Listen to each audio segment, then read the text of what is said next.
Hello guys, samahan niyo akong bumili ng mealworm. So tara!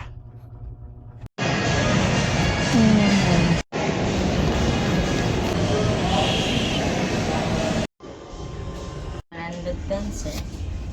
Ang kumpra? Kuan ka ng pollard. Pwede na di polar day?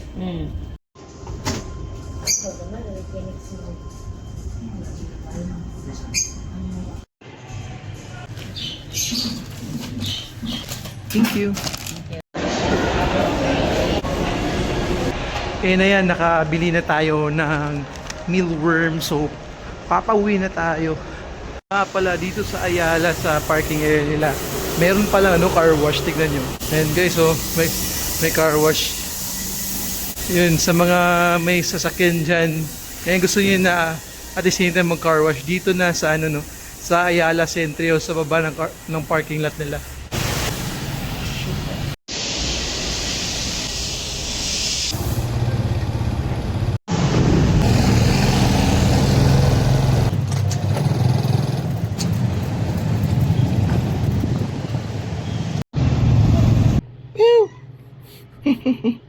And salamat, nakauwi na rin tayo. So check natin yung yung mga superworm natin. And ayan, so far actually plan natin lang talaga 50 pieces po. So but we decided na gawin na nating 75 para kasi natin to.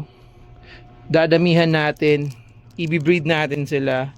Gagawin natin silang full-fledged beetle. And ayan, paparamihin natin sila on the coming months and years pa.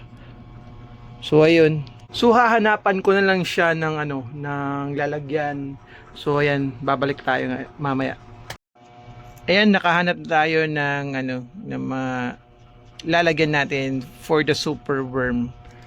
Ito muna for the meantime para makapaghinga sila to. So, pero mamaya ililipat ko siya. And ready na rin yung pagkain nila. Ito yung i-base natin.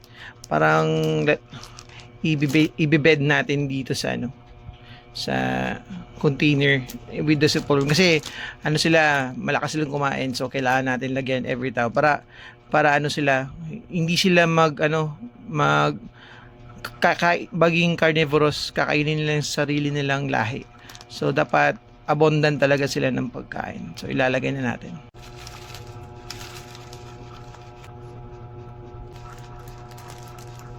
Nobody promised to know.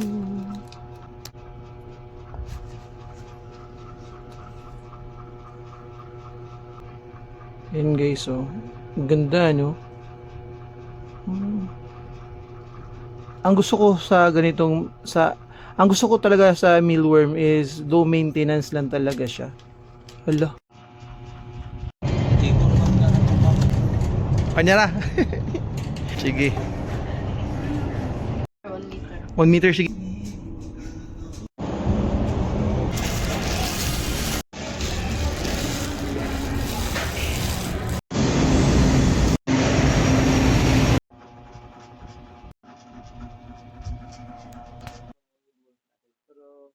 So, na-check na natin ang setup. So, merong isang mealworm na pumanaw. Fortunately pumanaw. Chinek natin yung yung bagong setup. So far goods naman siya. Nag-survive yung iba. And ito yata yung kadugtong. So, the rest healthy and okay yung mga mealworms natin. And ito pala yung tubig nila. Pwede optional din, pwede rin apple, pwede rin mga fruits na watery, yun as their source of water. Pero ito muna for now yung ginawa ko kasi wala pa, bago pa yung setup natin. So update ko na lang kayo. Thank you guys for watching and see you on the next video.